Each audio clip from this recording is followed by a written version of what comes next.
بسم اللہ الرحمن الرحیم۔ فکر آخرت اور شوق آخرت۔ راہیں کتنی ہی کٹھن کیوں نہ ہوں، اگر منزل مقصود کا شوق تیز ہوگا تو انسان جیسے کیسے ان مشکل راہوں کو طے کر ہی لے گا۔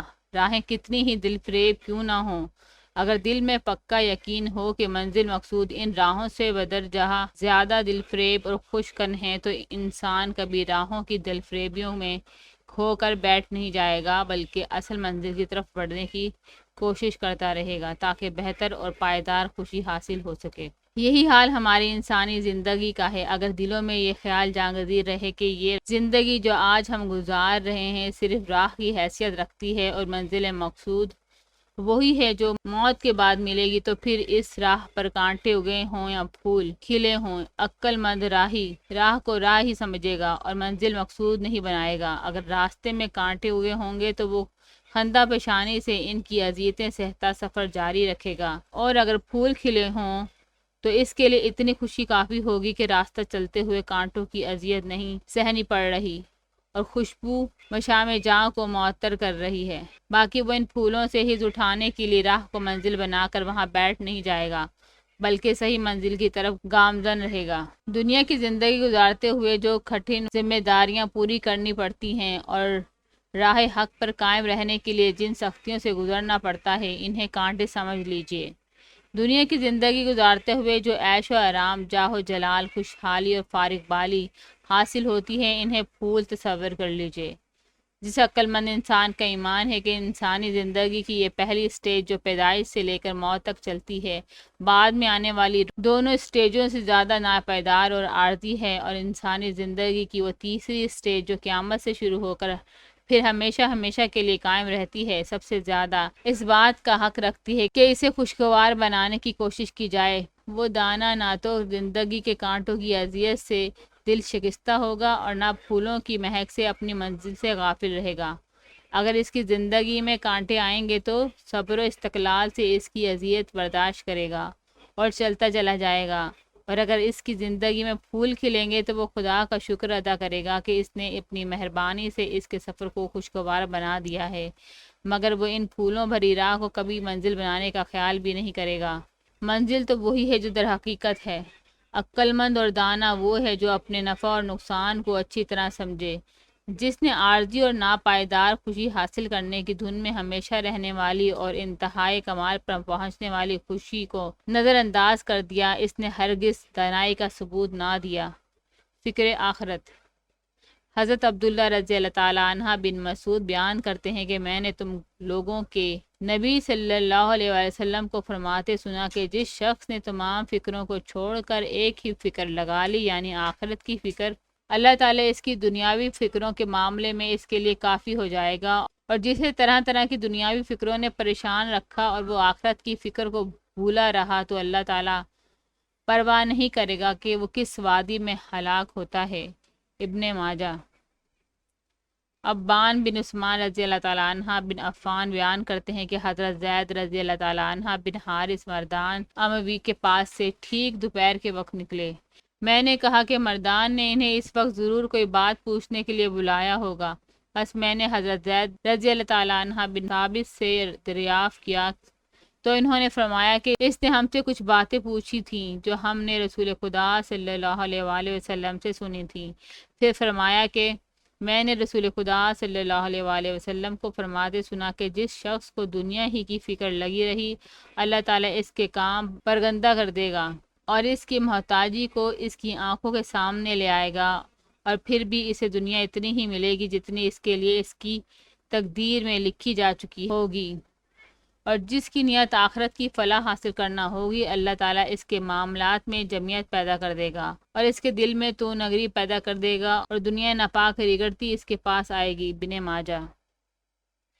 ان دونوں حدیثوں میں جو کچھ بیان ہوا ہے، اس کا مقصد یہ واضح کرنا ہے کہ فکر کی جانے والی اصل شے آخرت ہے، جس نے کبھی ختم نہیں ہونا۔ جو شخص اس فکر میں مصروف رہے گا، اس کی دنیاوی معاملات خدا کی مہربانی سے خود بخود سدھر جائیں گے، کیونکہ آخرت کی بہتری کے لیے اللہ تعالیٰ نے جو راستہ بتایا ہے وہ ایسا ہے کہ اس پر چلنے سے دنیاوی معاملات خود بخود ہی درست ہو جاتے ہیں۔ مثلا جو حلال کی روزی کمائے گا، اس کی کمائی میں خیر و برکت ہوگی، جو نیکوکاری کی زندگی گزارے گا لوگ اسے عزت و محبت دیں گے، جو تاجر دیانتداری برتے گا اس کی تجارت اس کی خدمت گزار ثابت ہوگی، جو رشتہ داروں سے صلح رحمی کرے گا اسے اپنے دکھ سکھ میں رشتہ داروں کی امداد اور ان کا تعاون حاصل رہے گا۔ غرض یہ کہ جیسے رسول خدا صلی اللہ علیہ وآلہ وسلم نے فرمایا، جو اپنا مقصود آخرت کی کامیابی رکھے گا دنیا خود بخود اس کے دروازے پر آئے گی، پھر آخرت کی فکر رکھنے والا گناہوں سے پرہیز کرنے کی کوشش کرے گا اور گناہوں سے پرہیز کرنے کے باعث وہ ان اذیتوں سے بچ جائے گا جو گناہوں کی پیداوار ہوتی ہے، کیونکہ اللہ تعالیٰ نے جن اعمال کو گناہ قرار دیا انہیں اسی لیے گناہ کہا ہے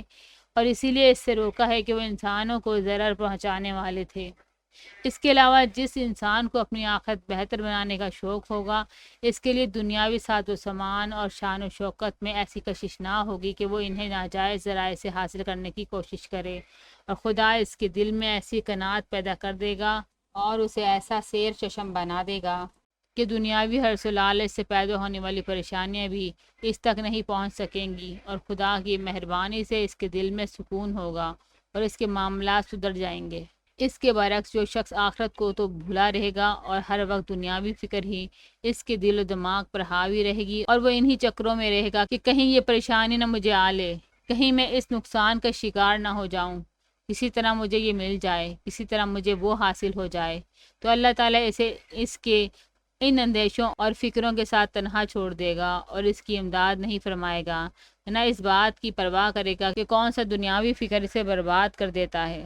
حدیث میں یہ بھی واضح فرما دیا گیا ہے کہ دنیا کا اتنا زیادہ فکر لگا لینے والا انسان اپنے غم و فکر سے اپنی دنیا کو کچھ سدھار نہیں سکے گا، بلکہ اس ساری سوچ و بچار اور پریشانیوں کے باوجود دنیا اسے اتنی ہی ملے گی جتنی اس کی قسمت میں لکھی جا چکی ہے۔ یہ بیکار کا غم و فکر ہوگا جس میں وہ اپنی جان کھپاتا رہے گا۔ ابن شماسہ مہری بیان کرتے ہیں کہ جب عمر رضی اللہ تعالیٰ عنہ بن عاص کی وفات قریب تھی تو ہم ان کے پاس آئے، وہ دیر تک روتے رہے اور اپنے چہرے کو دیوار کی طرف پھیر دیا۔ ان کا بیٹا انہیں تسلی دینے کے لیے کہنے لگا کہ اے میرے باپ، کیا رسول خدا صلی اللہ علیہ وآلہ وسلم نے آپ کو یہ خوشخبری نہیں دی تھی؟ کیا رسول خدا صلی اللہ علیہ وآلہ وسلم نے آپ کو وہ خوشخبری نہیں دی تھی؟ پھر انہوں نے اپنا چہرہ ہمارے سامنے کر لیا اور کہا کہ سب سے فضیلت والا زاد آخرت جو ہم تیار کرتے ہیں وہ تو اس بات کی گواہی دیتا ہے کہ خدا کے سوا کوئی معبود نہیں اور محمد صلی اللہ علیہ وآلہ وسلم اللہ کے رسول ہیں۔ میں 3 حالتوں میں رہا ہوں۔ میں نے اپنے آپ کو اس حالت میں بھی دیکھا جب رسول خدا صلی اللہ علیہ وآلہ وسلم کے ساتھ مجھ سے زیادہ شدید بغض رکھنے والا اور کوئی نہ تھا، اور مجھے سب سے زیادہ محبوب یہ بات تھی کہ مجھے رسول خدا صلی اللہ علیہ وآلہ وسلم پر قدرت حاصل ہو جائے اور میں نعوذ باللہ آپ کو شہید کر دوں۔ اگر میں اسی حالت میں مر جاتا تو میں دوزخیوں میں سے ہوتا۔ پھر جب اللہ تعالیٰ نے میرے دل میں اسلام کا خیال ڈال دیا تو میں نبی صلی اللہ علیہ وآلہ وسلم کی خدمت میں حاضر ہوا اور عرض کیا کہ اپنا دایاں ہاتھ پھیلائیے، میں آپ کی بیعت کروں گا۔ آپ صلی اللہ علیہ وآلہ وسلم نے اپنا دایاں ہاتھ پھیلایا تو میں نے اپنا ہاتھ کھینچ لیا۔ حضور صلی اللہ علیہ وسلم نے فرمایا کہ اے عمرو، تجھے کیا ہوا ہے؟ میں نے عرض کیا کہ میں ایک شرط کرنا چاہتا ہوں۔ آپ صلی اللہ علیہ وآلہ وسلم نے فرمایا کہ تم نے کیا شرط کرنی ہے؟ میں نے عرض کیا کہ میرے سابقہ گناہ بخش دیے جائیں۔ آپ صلی اللہ علیہ وآلہ وسلم نے فرمایا کہ کیا تم نہیں جانتے کہ اسلام تمام سابقہ گناہوں کو مٹا دیتا ہے اور ہجرت تمام سابقہ گناہوں کو مٹا دیتی ہے اور حج تمام سابقہ گناہوں کو مٹا دیتا ہے؟ اس کے بعد پھر میری یہ حالت تھی کہ مجھے رسول خدا صلی اللہ علیہ وآلہ وسلم سے زیادہ کوئی محبوب نہ تھا اور نہ آپ صلی اللہ علیہ وآلہ وسلم سے زیادہ کوئی میری نگاہوں میں صاحب جلال تھا۔ آپ کی شان و جلال کے بعد میں آپ کو نگاہ بھر کر دیکھ نہیں سکتا تھا۔ اگر مجھ سے کہا جائے کہ میں آپ صلی اللہ علیہ وآلہ وسلم کا حلیہ مبارک بیان کروں تو میں نہیں کر سکتا، کیونکہ میں آپ صلی اللہ علیہ وآلہ وسلم کو نگاہ بھر کر نہیں دیکھتا تھا۔ اگر میں اس حالت میں مر جاتا تو میں امید کرتا ہوں کہ میں اہل جنت میں سے ہوتا۔ پھر ہم بہت سی چیزوں کے ذمہ دار بنا دیے گئے، یعنی حضور صلی اللہ علیہ وآلہ وسلم کے تشریف لے جانے کے بعد ہمیں حکومت اور اختیارات مل گئے، اور میں نہیں جانتا کہ ان میں میرا کیا حال رہا۔ بس جب میں مر جاؤں تو میرے جنازے کے ساتھ نہ نوحہ کرنے والی عورت جائے اور نہ آگ جیسا کہ اسلام سے پہلے دستور تھا اور جس سے رسول خدا صلی اللہ علیہ وآلہ وسلم نے منع فرمایا تھا۔ پھر جب تم مجھے دفن کر چکو تو مجھ پر اچھی طرح پوری مٹی ڈالنا اور میری قبر کے گرد اتنی دیر کھڑے رہنا جتنی دیر میں اونٹ ذبح کر کے اس کا گوشت تقسیم کیا جاتا ہے، تاکہ میں تم سے انس حاصل کر سکوں اور دیکھوں کہ اپنے رب کے بھیجے ہوئے فرشتوں کو کیا جواب دے سکوں گا، یعنی نکیر کو جو قبر میں سوال پوچھتے ہیں۔ مسلم۔ علا بن مسیب اپنے والد سے روایت کرتے ہیں کہ ان کے والد نے بتایا کہ میں حضور صلی اللہ علیہ وسلم کے صحابی حضرت برا بن عازب سے ملا اور میں نے ان سے عرض کیا کہ آپ کو مبارک ہو کہ آپ نے رسول خدا کی صحبت کا شرف حاصل کیا اور آپ نے صلح حدیبیہ کے زمانے میں درخت کے نیچے حضور صلی اللہ علیہ وآلہ وسلم کی بیعت کی، جو ایک بہت بڑا شرف تھا۔ اس پر حضرت برا رضی اللہ تعالیٰ عنہ نے فرمایا کہ اے بھتیجے، تجھے کیا معلوم کہ حضور کی دنیا سے تشریف لے جانے کے بعد ہم نے کیا کچھ کیا۔ بخاری۔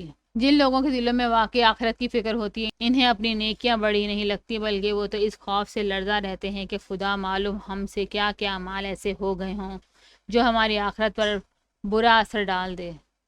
حضرت ابو ہریرہ رضی اللہ تعالیٰ عنہ بیان کرتے ہیں کہ رسول خدا صلی اللہ علیہ وآلہ وسلم نے فرمایا کہ لذتوں کو مٹا دینے والی یعنی موت کو بکثرت یاد کیا کرو۔ نسائی۔ موت کو لذتوں کو مٹا دینے والی یہاں تو اس لیے کہا گیا ہے کہ موت آ جاتی ہے تو دنیاوی لذتوں کو ختم کر دیتی ہے، یا پھر اس لیے کہا گیا ہے کہ جو شخص اکثر موت کو یاد کرتا رہتا ہے اسے دنیا کی بے ثبات اور عارضی لذتوں میں دلچسپی نہیں رہتی، گویا موت کی یاد نے ان لذتوں کو مٹا دیا۔ دنیاوی زندگی میں حاصل ہونے والی فضیلتوں کی انتہا بادشاہیاں اور سرداریاں سمجھی گئی ہیں۔ بادشاہیوں، خصوصاً مطلق العنان بادشاہیوں میں حکمرانوں کو عیش و آرام حاصل کرنے اور اس عارضی زندگی کو زیادہ سے زیادہ خوشگوار بنانے کے لیے بے انتہا وسائل حاصل ہوتے ہیں، اور ان لوگوں نے ان وسائل سے انتہائی فائدے بھی اٹھائے، مگر زندگی کے ان پھولوں نے ان کے گلزاروں کو ذرا بھی پائیدار نہ بنایا اور وہ اسی طرح جلدی سے اپنے انجام کو پہنچ گئے جس طرح وہ پہنچ جاتے ہیں جنہیں یہ وسائل حاصل نہیں ہوتے۔ ذرا دنیا کی ان بڑے بڑے سلاطین کے آخری لمحات پر غور کیجیے جنہیں زندگی میں جاہ و جلال، عیش و آرام اور عزت و مرتبہ سب کچھ حاصل تھا۔ بنو امیہ کے مشہور معروف خلیفہ عبد الملک کو جب اپنے مرنے کا یقین ہو گیا تو اس نے کہا، جب سے میں پیدا ہوا ہوں مجھے یہ آرزو ہی رہی کہ میں کسی طرح اپنے آپ کو مسرور کر سکوں، لیکن مجھے کبھی سچی مسرت حاصل نہ ہو سکی۔ میں نے حکومت کا بوجھ اس لیے اپنے سر لیا تھا کہ بادشاہت زندگی کی ترقی کی معراج ہے، لیکن مجھے دھوکہ ہوا۔ میں نے جو کچھ کیا ہے اس پر سخت نادم اور متاسف ہوں، مگر ندامت اور تعاسف کا وقت گزر چکا ہے اور میں ناکام اور نامراد اور بارے گناہ دنیا سے لیے جا رہا ہوں۔ میں نے جو راستہ اپنے لیے منتخب کیا وہ سراسر غلط تھا، میرے حال اور انجام سے عبرت حاصل کرو۔ بنو عباس کے شہر آفاق خلیفہ ہارون رشید کو جب موت نے آ لیا تو وہ توس کے علاقے میں تھا۔ جس گھر میں ٹھہرا ہوا تھا اسی میں اپنے لیے قبر کھدوائی۔ قبر خود کی تو چند حافظوں نے قبر میں اتر کر قرآن مجید ختم کیا۔ ہارون رشید نے کہا، لوگوں گواہ رہنا کہ میں اللہ پر ایمان رکھتا ہوں اور رسول خدا صلی اللہ علیہ وآلہ وسلم کی رسالت کا سچے دل سے قائل ہوں۔ میں ایک معصیت اور گناہ کا پیکر ہوں جس سے ساری عمر غم غلط کرنے کی کوشش کی، لیکن میں پھر بھی غم غلط نہ کر سکا۔ میں نے بے حد مغموم اور فکر کی زندگی گزاری ہے۔ حکومت کے کاموں اور حکومت کی لعنتوں نے مجھے اکثر خدا اور مذہب سے غافل رکھا ہے۔ خدا مجھے معاف کرے، مجھے زندگی کا کوئی دن ایسا یاد نہیں ہے جو میں نے بے فکری کے ساتھ گزارا ہو۔ اب میں موت کے کنارے ہوں، موت مجھے تم سب سے جدا کر دے گی اور یہ قبر جو اس وقت منہ کھولے میرے سامنے ہے میرے جسم کو نگل لے گی۔ یہی ہر انسان کا انجام ہے، مگر انسان اپنے انجام سے میری طرح غافل رہتا ہے۔ خلیفہ ہارون رشید کے بیٹے مامون رشید کے عہد کو عہد بنو عباس کا سنہرا دور کہتے ہیں۔ جب مامون کے آخری لمحات آئے تو وقت کا ایک مشہور زبان دان جاہز عیادت کے لیے آیا، دیکھا کہ کسی جانور کی کھال کا بچھونا بچھا تھا، اس پر ریت پڑی تھی۔ مامون اس پر لوٹ رہا تھا اور یہ الفاظ زبان پر تھے، اے وہ کہ جس کی بادشاہی کبھی زائل نہ ہوگی، اس پر رحم فرما جس کی بادشاہی جا رہی ہے۔ اے وہ جو کبھی نہیں مرے گا، اس پر رحم کر جو مر رہا ہے۔ جاہز نے کہا، خدا امیر المومنین کا جاہ و جلال زیادہ کرے اور تندرستی بخشے۔ مامون نے کہا میری تندرستی کی دعا نہ کرو بلکہ میرے لیے مغفرت کی دعا کرو۔ پھر کہا خدایا تو نے ہمیں حکم دیا اور ہم نے نافرمانی کی تو مجھے بخش دے کیونکہ تو بڑا ہی رحیم ہے۔ اس کے بعد روح پرواز کر گئی۔ بنو عباس کے خلیفہ واسق باللہ نے مرتے وقت یہ اشعار پڑھے: موت میں سب برابر کے شریک ہیں، نہ بازاری لوگ بچیں گے نہ بادشاہی زندہ رہیں گے۔ غریبوں کو ان کی قبر میں غربت نے کوئی نقصان نہیں پہنچایا، امیروں کو ان کی امیری بھی کوئی نفع نہ پہنچائے گی۔ پھر حکم دیا کہ فرش اٹھا دیا جائے اور اپنا رخسار زمین پر رکھ کر چلایا: اے وہ جس کی بادشاہی لازوال ہے، اس پر رحم کر جس کی بادشاہی ختم ہو گئی۔ یہ کہا اور انتقال کر گیا۔ سکندر اعظم جس کی فتوحات نے دنیا کے ایک بہت بڑے حصے کو زیر و زبر کر دیا تھا، جب موت اس کے سامنے آئی تو وہ کہہ اٹھا میں دنیا کو فتح کرنا چاہتا تھا مگر موت نے بہت جلد عین عالم جوانی میں مجھے فتح کر لیا۔ میں سوچ رہا ہوں کہ اس دن کے لیے میں نے کتنے انسانوں کا خون بہایا اور جو تلوار سے بچ گئے انہیں کس قدر زیر و زبر کیا، اور آج میں کیا لے کر جا رہا ہوں۔ نپولین جو دنیا کے عظیم فاتحین میں شمار ہوتا تھا، جب اس کی موت آئی تو وہ سینٹ ہیلنا میں قید تھا۔ مرتے وقت اس نے کہا مایوسی میرے ہاں گناہ تھی مگر مجھ سے زیادہ مایوس انسان دنیا میں کوئی نہیں ہے۔ میں دنیا میں دو چیزوں کا بھوکا تھا، ایک حکومت کا اور دوسرے محبت کا۔ حکومت بڑی جدوجہد سے مجھے ملی مگر میرا ساتھ نہ دے سکی، اگر ساتھ دیتی بھی تو کتنے دن کے لیے، جس کا انجام آج میرے پیش نظر ہے۔ محبت کو میں نے بہت تلاش کیا مگر میں اسے حاصل نہ کر سکا۔ میں نے جس سے محبت کی اس نے مجھے دغا دی۔ شاید محبت کا جواب دغا ہی ہوتا ہے۔ اگر کسی انسان کی زندگی کا مقصد یہی ہے جو میرا رہا ہے تو وہ زندگی بے معنی ہے۔ میرے نزدیک دنیا مایوسی ہے اور مایوسی ہی کا نام دنیا ہے۔ یہ ان سلاطین کے آخری لمحات ہیں جنہوں نے بادشاہیوں کو بادشاہیوں کی خاطر چاہا۔ اب ذرا ان پاک باز ہستیوں کے آخری لمحات بھی ملاحظہ کیجیے جنہوں نے بادشاہیوں کی قطعی خواہش نہ کی، جنہیں عوام نے اپنی مرضی سے سرداریاں دی، اور چونکہ وہ سرداریوں کے خواہش مند نہیں تھے اس لیے انہوں نے ان سرداریوں کو ذریعہ شان و شوکت و عیش و آرام بنانے کے بجائے انہیں ذمہ داریاں سمجھا، اور عمر کے آخری لمحات تک احساس فرشناسی کے باعث کانپتے رہے۔ حضرت ابو بکر صدیق رضی اللہ تعالیٰ عنہ کی حالت خراب ہو گئی اور سمجھ لیا گیا کہ نبی صلی اللہ علیہ وآلہ وسلم کے اس پاک باز ساتھی کا آخری وقت آ گیا ہے، تو آپ نے اپنے جانشین حضرت عمر فاروق رضی اللہ تعالیٰ عنہ کو مخاطب کر کے کچھ نصیحتیں کیں۔ فرمانے لگے میں تمہیں ایک وصیت کرتا ہوں، اگر تم نے اسے یاد رکھا تو دنیا کی کوئی چیز تمہیں موت سے زیادہ محبوب نہ ہوگی، اور موت کا آنا یقینی ہے۔ اگر تم نے میری وصیت کو بھلا دیا تو پھر دنیا کی کوئی چیز تمہارے لیے موت سے زیادہ ناپسندیدہ نہ ہوگی، حالانکہ تم کسی طرح بھی موت سے نہیں بچ سکتے۔ یاد رکھو تم پر تمہارے خدا کے کچھ حقوق رات میں ہیں جن کو وہ دن میں ہرگز قبول نہیں کرے گا، اور کچھ حقوق دن میں ہیں جن کو وہ رات میں ہرگز قبول نہیں کرے گا۔ اور یاد رکھو خدا اس وقت تک نفل عبادات قبول نہیں کرے گا جب تک فرائض ادا نہ کر لو۔ حشر کے میدان میں ان لوگوں کی میزان ہلکی ہوگی جو باطن کی پیروی کر رہے ہیں۔ بلا شبہ باطل انتہائی ہلکا اور بے وزن ہے، اور جس میزان میں باطل رکھا جائے اسے ہلکا ہی ہونا چاہیے۔ قیامت کے دن بھاری میزان ان لوگوں کی ہوگی جو دنیا میں حق کی پیروی کرتے رہے، اور حق انتہائی بھاری اور وزنی ہے۔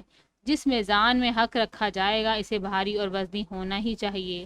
اگر تم نے میری وصیت یاد رکھی تو تمہارے لیے موت سے زیادہ محبوب کوئی چیز نہ ہوگی، اور اگر تم نے یہ وصیت بھلا دی تو غائب چیزوں میں موت سے زیادہ کوئی چیز تمہارے لیے مبغوض نہ ہوگی، لیکن یاد رکھو تم اس سے بھاگ نہیں سکو گے۔ بنو امیہ کے شہر آفاق پاک باز دیندار خلیفہ عمر بن عبدالعزیز رضی اللہ تعالیٰ عنہ کی وفات کے واقعات نہایت مؤثر اور دلپذیر ہیں۔ آپ کی وفات کے متعلق ایک روایت آپ کی بیوی فاطمہ بنت عبد الملک کی ہے۔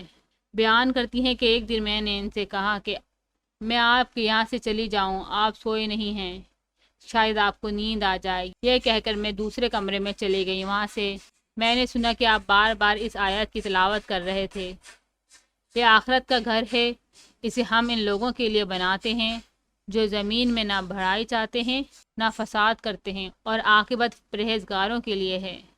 پھر دیر تک مجھے حرکت محسوس نہ ہوئی۔ میں نے تیمارداری کرنے والے خادم سے کہا کہ جا کر دیکھو تو صحیح۔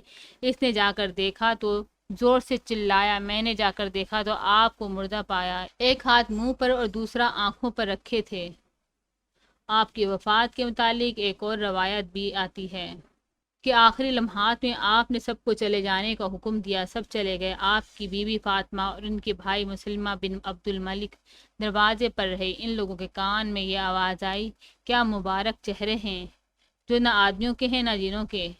اس کے بعد مندرجہ بالا آیت پڑھ کر خاموش ہو گئے۔ مسلمہ نے بہن سے کہا کہ انتقال ہو گیا۔ جا کر دیکھا تو واقعی انتقال ہو چکا تھا۔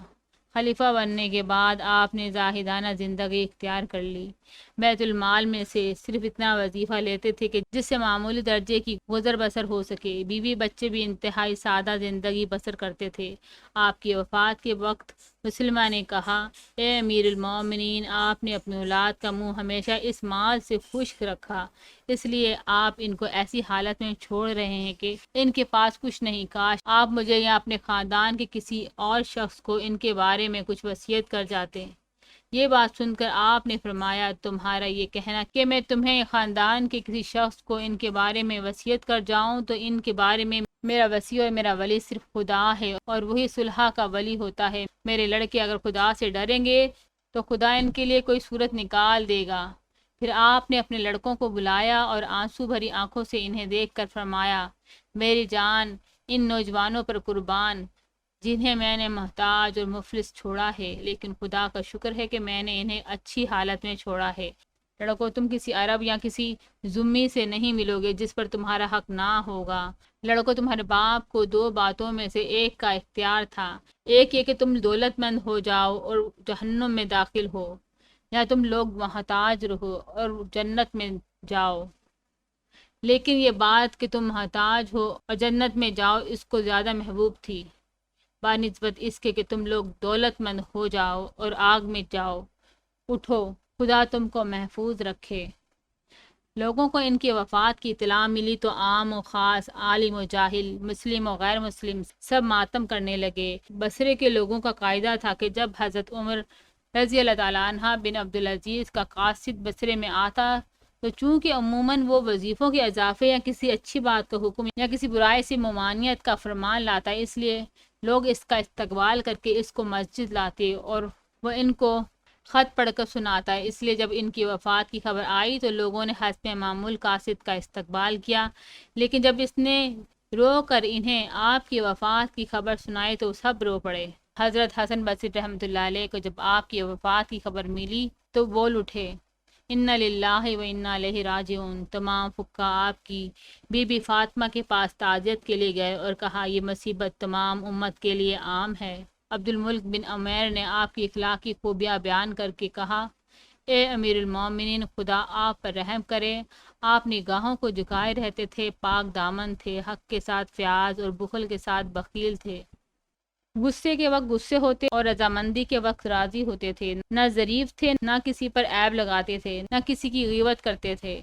مجاہد کا بیان ہے کہ میں جا رہا تھا کہ ایک نبطی نے مجھ سے پوچھا کہ تم کہاں سے آ رہے ہو؟ کیا تم حضرت عمر عبدالعزیز رضی اللہ تعالیٰ عنہ کی وفات کے وقت موجود تھے؟ میں نے کہا ہاں۔ یہ سن کر وہ رو پڑا اور اس کے لیے رحمت کی دعا مانگی۔ میں نے کہا، تم ان کے لیے کیوں رحمت کی دعا مانگتے ہو؟ وہ تو تمہارے ہم مذہب نہ تھے۔ اس نے کہا، میں ان پر نہیں روتا، میں تو اس نور پر روتا ہوں جو زمین پر تھا اور اب بجھ گیا۔ یہ تھے وہ عقل مند، دور اندیش لوگ جنہوں نے زندگی کی بے ثباتی اور آخرت کی دوام کو صحیح معنوں میں سمجھ لیا تھا۔ انہوں نے مفید اور معزز زندگیاں گزاری اور پرسکون اور باوقار موتیں حاصل کی۔ انہوں نے زندگی میں بے انتہا نیکیاں کی مگر پھر بھی آخرت کی باز پر اس سے لرزہ رہے۔ حضرت ابو بکر سعید رضی اللہ تعالیٰ عنہ کا ایک مقولہ ہے کہ جو امر پیش آتا ہے وہ نزدیک ہے، لیکن موت اس سے بھی نزدیک تر ہے۔ ایسے ہی حضرت علی مرتضیٰ فرماتے ہیں، سب سے زیادہ بلیغ اور مؤثر واعظ یہ ہے کہ انسان قبرستان کو دیکھ کر عبرت حاصل کرے۔ سب الہامی مذاہب نے انسان کو وضاحت سے بتایا ہے کہ نیکوکاروں کی عاقبت کی زندگی کبھی نہ ختم ہونے والی اور غم اور تکلیف سے پورے طور پر خالی ہوتی ہے۔ اس کے برعکس موجودہ زندگی قطعی عارضی اور اپنی انتہائی خوشگواری کے حالت میں بھی غم کے کانٹوں سے شاذ و نادر ہی خالی ہوتی ہے۔ اس کے باوجود آخر کیا بات ہے کہ ہم اس مبین حقیقت کو بلا کر دنیاوی زندگی ہی کو مقصود بنا لیتے ہیں۔ اس کی تہ میں بڑی حد تک یہی بات ہے کہ ایمان کی کمزوری کے دھندلکوں میں انجام نظروں سے اوجھل ہو جاتا ہے اور ناپائیدار زندگی کی محبت غالب آ جاتی ہے۔ اگرچہ جب یہ محبت غالب آ جاتی ہے تو خود اس ناپائیدار زندگی میں بھی اپنے چاہنے والوں کو ذلت اور رسوائی کا شکار بنا دیتی ہے۔ لہٰذا عقل مندوں نے ہمیشہ دنیا کی مبالغہ آمیز محبت کی مذمت کی ہے۔ دنیا کی محبت جس کی مذمت کی گئی ہے وہ محبت ہے جو عاقبت سے غافل کر دیتی ہے اور انسان ہر قیمت پر زندگی سے چمٹے رہنے ہی کو ترجیح دیتا ہے، چاہے ایسا کرنے سے کتنی ہی انفرادی اور قومی ذلت کا سامنا کیوں نہ کرنا پڑتا ہو۔ جب دنیا سے اس قسم کی محبت پیدا ہو جائے تو اس کا لازمی نتیجہ یہ ہوگا کہ حق اور سچائی کی راہ میں جان دینے سے جی چرایا جائے گا، اور جب کوئی قوم حق کی راہ میں جان دینے سے جی چرائے اور زندگی کو ایک انمول موتی کی طرح سینت کر رکھنے پر پل پڑے تو اس کا لازمی نتیجہ یہ ہوتا ہے کہ اس قوم میں بزدلی اور پست ہمتی پیدا ہو جائے، دشمنوں کے دل سے اس کا رعب نکل جائے اور وہ سیلاب میں بہنے والے تنکوں کی طرح بے بدن ہو کر رہ جائیں اور دوسری قومیں اسے تر نوالا سمجھ کر اس طرح اس پر ٹوٹ پڑے جس طرح کھانے والے دسترخوان پر ٹوٹ پڑتے ہیں۔ اس کے برعکس جن دانا انسانوں کے ذہن میں عاقبت کا دوام ذہن نشین ہو چکا ہوتا ہے اور اس دائمی زندگی کو خوشگوار بنانے کا جذبہ غالب آ چکا ہوتا ہے، انہیں دنیا کی حقیر ساز و سامان کبھی بھی اس طرح متاثر نہیں کرتے کہ وہ ان کی خاطر سچائی اور دیانتداری کی راہ سے منحرف ہو جائے۔ محاسبہ آخرت کا خوف انہیں اپنے اعمال کے بارے میں اتنا چوکنا رکھتا ہے کہ وہ خود اپنے محاسب بن جاتے ہیں۔ اس بات کا خیال کہ ایک دن انہوں نے خدا کے آگے جا کر اپنے اعمال کا حساب دینا ہے، انہیں مجبور کرتا ہے کہ وہ وقت آنے سے پہلے خود بار بار اپنا حساب لیتے رہیں۔ حضرت ابراہیم بن زید تمیمی نے جو ایک ممتاز تابعی تھے، ایک دفعہ اپنے دولت مند باپ کو اس بات پر ٹوکا کہ آپ معمولی کپڑے کیوں پہنتے ہیں۔ آپ نے جواب دیا، بیٹا، جب سے میں بصرے میں آیا میں نے ہزاروں پیدا کیے مگر میری خوشی میں کوئی اضافہ نہ ہوا، اس لیے لباس میرے لیے مسرت کا کوئی سامان نہیں۔ میں تو آخرت کے حساب و کتاب سے ڈرتا ہوں، کیونکہ میں نے رسول خدا صلی اللہ علیہ وآلہ وسلم کے صحابی حضرت ابو الدرداء رضی اللہ تعالیٰ عنہ سے سنا ہے کہ قیامت کے روز 1 درہم رکھنے والے سے زیادہ 2 درہم رکھنے والے سے حساب ہوگا۔ حضرت ابو بکر صدیق رضی اللہ تعالیٰ عنہ نے ایک سرسبز درخت کو دیکھا تو فرمایا، کاش میں درخت ہوتا کہ عاقبت کی ذمہ داری سے چھوٹ جاتا۔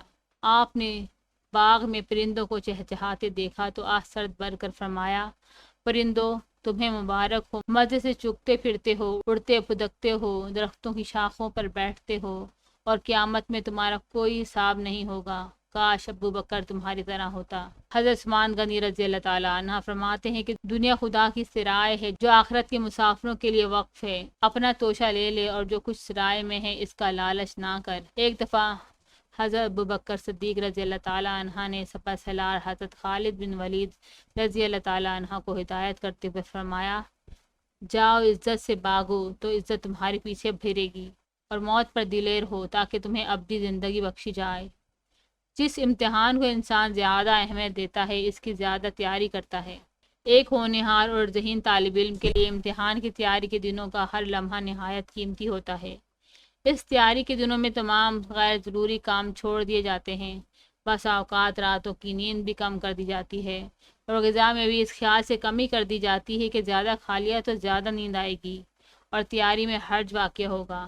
یہ تو ان امتحانوں کا حال ہے جن پر بہرحال زندگی اور موت منحصر نہیں ہوتی، اور جن میں ایک بار فیل ہو جانے کے بعد دوبارہ امتحان میں بیٹھنے کا موقع بھی موجود ہوتا ہے۔ تو پھر کیا صورت ہوگی اس امتحان کی جس پر ابدی نجات منحصر ہے اور جس میں ایک دفعہ فیل ہو جانے کے بعد کوئی دوسرا موقع دوبارہ امتحان دینے کا حاصل نہیں ہو سکتا۔ یہی تھوڑا سا وقت تیاری کے لیے ملا ہے جسے ہم دنیاوی زندگی کہتے ہیں۔ یہ مختصر سا وقت ہاتھ سے نکل گیا تو پھر اس کا 1 سیکنڈ بھی دوبارہ نہیں مل سکے گا۔ قرآن پاک میں سورہ فاتر آیت نمبر 37 میں اللہ تعالیٰ نے اہل دوزخ کے بارے میں فرمایا ہے، اور وہ اس میں چلائیں گے کہ اے ہمارے پروردگار ہمیں نکال تاکہ ہم جو عمل کیا کرتے تھے ان کے خلاف نیک عمل کریں۔ تو انہیں کہا جائے گا کہ کیا ہم نے تمہیں اتنی عمر نہیں دی تھی جس میں نصیحت پکڑنے والا نصیحت پکڑتا۔ اس آیت پاک پر جتنا بھی غور کیا جائے کم ہے۔ اب جب ہم زندہ ہیں اور موت سامنے نظر بھی نہیں آ رہی، یہی وہ وقت ہے جس میں نصیحت پکڑنے والے کو نصیحت پکڑ لینی چاہیے، ورنہ کچھ عجب نہیں کہ وہ وقت سر پر آ جائے کہ ہم تڑپ تڑپ کر درخواست کریں کہ ہمیں دوبارہ عمل کرنے کا موقع دیا جائے، مگر ہمیں وہی جواب دیا جائے جو نافرمانوں کو دیا جاتا ہے کہ کیا ہم نے تمہیں اتنی عمر نہیں دی تھی جس میں نصیحت پکڑنے والا نصیحت پکڑتا۔ حضرت ابو بکر صدیق رضی اللہ تعالیٰ عنہ فرماتے ہیں، اپنی زندگی کے اس دن پر رو جو گزر گیا اور تم نے اس میں نیکی نہ کی۔ حضرت عمر فاروق رضی اللہ تعالیٰ عنہ نے فرمایا، مشغولیت سے پہلے فراغت کو اور موت سے پہلے بڑھاپے کو غنیمت جان۔ حضرت علی مرتضیٰ رضی اللہ تعالیٰ عنہ کا فرمان ہے، اول عمر میں جو وقت ضائع کیا ہے آخر عمر میں اس کا تدارک کر کہ انجام بخیر ہو۔ موت ایک اٹل حقیقت ہے اور اٹل ہونے کے علاوہ وہ ہر وقت قریب بھی ہے۔ اگر انسان اپنی طبعی عمر پوری کر کے بوڑھا ہو کر بھی دنیا سے جائے تو بھی اسے اس وقت یہی محسوس ہوگا کہ موت تو بہت ہی جلد آ گئی۔ افسوس ہم کیسے نادان تھے کہ اس وقت کو بھولے رہے۔ اس جان گداز ندامت سے بچانے والی شے اگر ہے تو یہی ہے کہ اس اٹل اور قریبی حادثے کو اکثر یاد رکھا جائے اور اس کی تیاری کرتے رہیں۔ حضرت علی مرتضیٰ رضی اللہ تعالیٰ عنہ فرماتے ہیں، جو شخص کل کو اپنی موت کا دن سمجھتا ہے، موت کے آنے سے اسے کوئی تکلیف محسوس نہیں ہوتی۔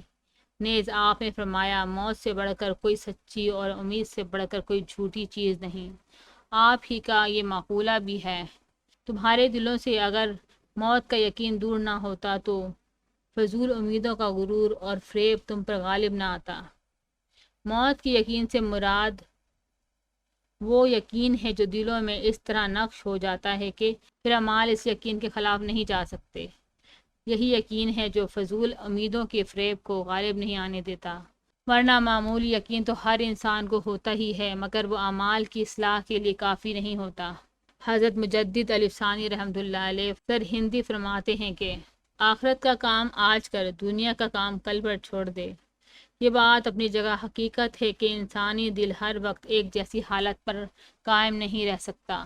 بڑے بڑے نیکوکاروں پر بھی ایسے لمحات آئیں گے جب آخرت کا خیال اگر ان کے دلوں سے بالکل نکلا نہ ہوگا تو کچھ مدھم ضرور پڑ گیا ہوگا، مگر یہ انسانی فطرت ہے اور اس سے حرج واقع نہیں ہوتا۔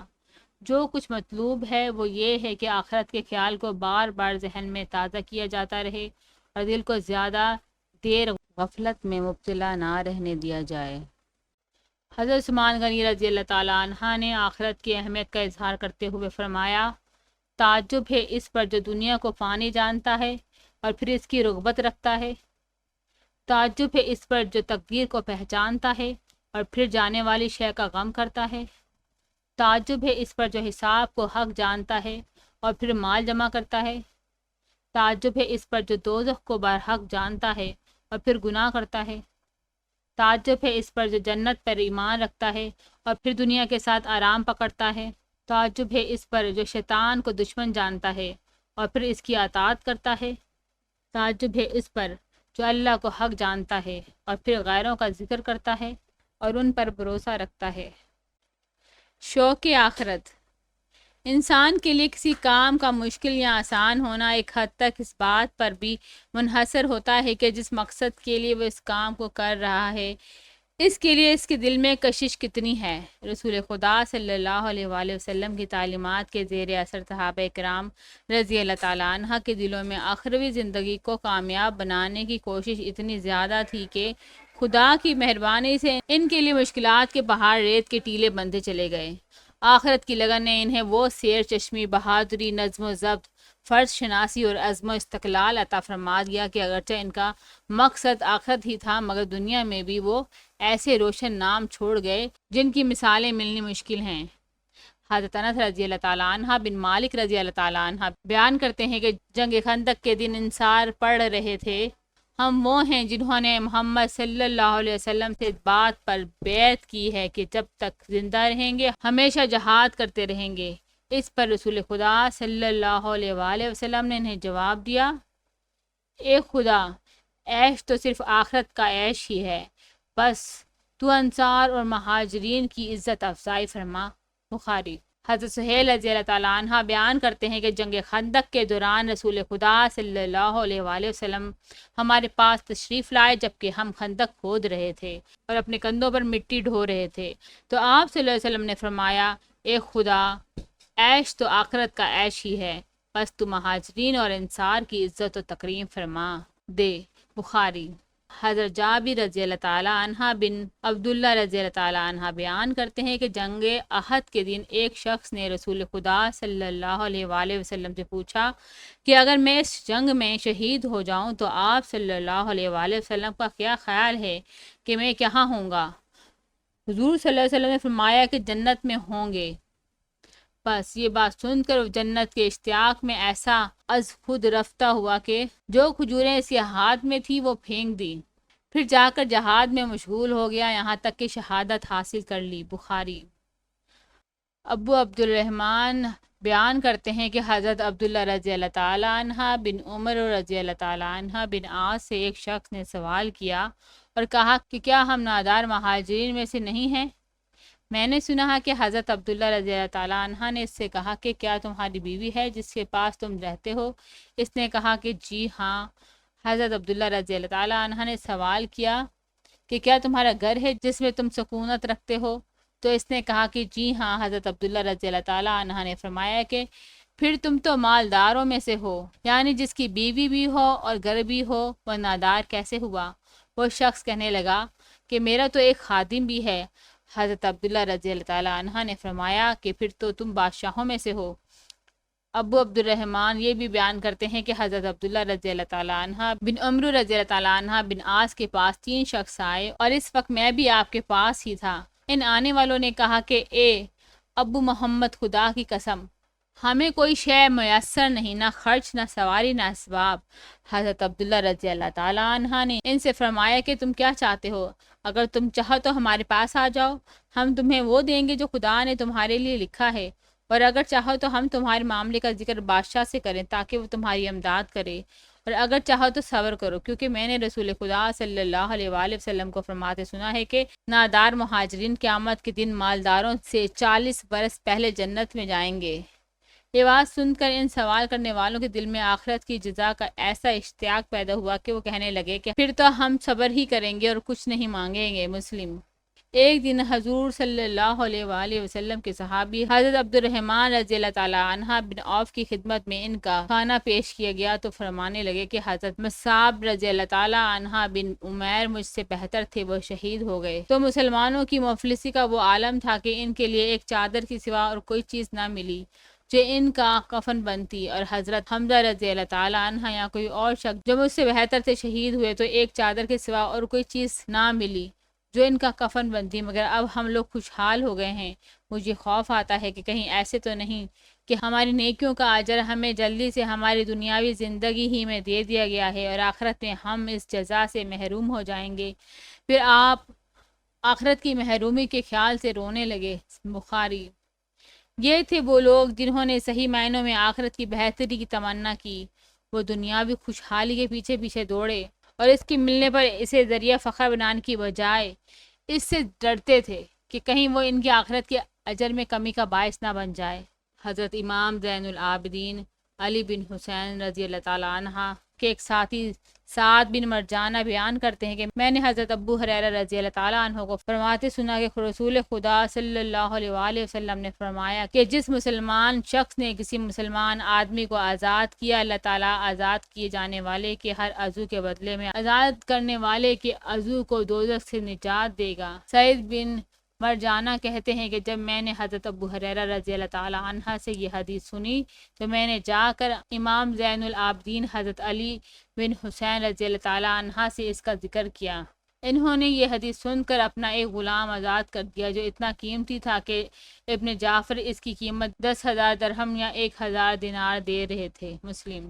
حضرت عائشہ رضی اللہ تعالیٰ عنہ بیان کرتی ہیں کہ رسول خدا صلی اللہ علیہ وآلہ وسلم نے فرمایا کہ جو اللہ تعالیٰ سے ملاقات کا مشتاق ہوتا ہے اللہ تعالیٰ اس سے ملاقات کا مشتاق ہوتا ہے، اور جو اللہ تعالیٰ سے ملاقات کو ناپسند کرتا ہے، اللہ تعالیٰ اس سے ملاقات کو ناپسند کرتا ہے۔ میں نے عرض کیا کہ یا رسول اللہ، ہم سب تو موت کو ناپسند کرتے ہیں۔ آپ صلی اللہ علیہ وسلم نے فرمایا کہ یہ بات ایسے نہیں ہے جیسے تم سمجھ رہے ہو، بلکہ یوں ہے کہ مومن کو جب خدا کی رحمت اور اس کی خوشنودی اور اس کی جنت میں خوشخبری سنائی جاتی ہے تو اس سے ملاقات کرنے کا مشتاق ہو جاتا ہے، تو پھر خدا بھی اس سے ملاقات کرنے کا مشتاق ہو جاتا ہے۔ اور کافر کو جب خدا کی عذاب اور اس کے غصے کی اطلاع دی جاتی ہے تو وہ اس سے ملاقات کرنے کو ناپسند کرنے لگتا ہے، تو پھر خدا بھی اس سے ملاقات کرنے کو ناپسند کرتا ہے۔ ترمذی۔ حضرت ابو ہریرہ رضی اللہ تعالیٰ عنہ بیان کرتے ہیں کہ لوگوں نے رسول خدا صلی اللہ علیہ وآلہ وسلم سے پوچھا کہ یا رسول اللہ، کیا ہم قیامت کے دن اپنے رب کو دیکھیں گے؟ حضور صلی اللہ علیہ وسلم نے فرمایا کہ کیا تم چودھویں رات کے چاند کو دیکھنے میں باہم جھگڑا کرتے ہو جبکہ اس کے اوپر ابر بھی نہ ہو؟ لوگوں نے عرض کیا، نہیں یا رسول اللہ۔ آپ صلی اللہ علیہ وآلہ وسلم نے فرمایا کہ کیا تم سورج کو دیکھنے میں باہم جھگڑا کرتے ہو جبکہ اس کے اوپر ابر بھی نہ ہو؟ لوگوں نے عرض کیا کہ نہیں۔ آپ صلی اللہ علیہ وآلہ وسلم نے فرمایا کہ بے شک تم اپنے رب کو اسی طرح دیکھو گے۔ اس کے بعد حضور صلی اللہ علیہ وآلہ وسلم نے قیامت کے مزید احوال بیان فرمائے اور ارشاد فرمایا کہ قیامت کے دن لوگوں کو جمع کیا جائے گا، پھر اللہ تعالیٰ فرمائے گا کہ جو کوئی جس کی پرستش کرتا تھا اس کے پیچھے ہو لے، پس ان میں سے بعض سورج کے پیچھے ہو لیں گے اور ان میں سے بعض چاند کے پیچھے ہو لیں گے اور ان میں سے بعض بتوں کے پیچھے ہو لیں گے، بس یہ امت باقی رہ جائے گی اور اس میں اس کے منافق بھی ہوں گے۔ پھر اللہ تعالیٰ ایسی صورت میں جیسے وہ نہیں پہچانتے ہوں گے ان کے پاس آئے گا اور کہے گا کہ میں تمہارا رب ہوں۔ وہ کہیں گے ہم تمہیں نہیں جانتے، ہم تو اس جگہ کھڑے رہیں گے جہاں تک کہ ہمارا رب ہمارے پاس آ جائے۔ جب ہمارا رب آ جائے گا تو ہم اسے پہچان لیں گے، پھر اللہ تعالیٰ ایسی شکل میں جسے وہ پہچانتے ہوں گے ان کے پاس آئے گا اور فرمائے گا کہ میں تمہارا رب ہوں، تو وہ جواب دیں گے ہاں واقعی تو ہمارا رب ہے۔ پھر خدا انہیں بلائے گا اور جہنم کی پشت کے اوپر راستہ بنا دے گا اور انبیاء اپنی امتوں کے ساتھ اس پر سے گزریں گے اور میں ان انبیاء میں سے پہلا ہوں گا جو اپنی امت کے ساتھ اس پر سے گزروں گا۔ اس دن انبیاء کے سوا کوئی بات نہیں کر سکے گا اور انبیاء کا کلام اس دن ہوگا اے خدا سلامتی عطا کر، سلامتی عطا کر، اور جہنم میں سادان کے کانٹوں کی طرح آنکڑے ہوں گے۔ پھر حضور صلی اللہ علیہ وآلہ وسلم نے صحابہ رضی اللہ تعالیٰ عنہ سے مخاطب ہو کر پوچھا کہ کیا تم نے سادان کے کانٹے دیکھے ہیں؟ صحابہ رضی اللہ تعالیٰ عنہ نے عرض کیا کہ جی ہاں۔ آپ صلی اللہ علیہ وآلہ وسلم نے فرمایا کہ بس وہ آنکڑیں سادان کے کانٹوں کی طرح ہوں گے، البتہ ان کی بڑائی کا اندازہ کسی کو نہیں سوائے خدا کے۔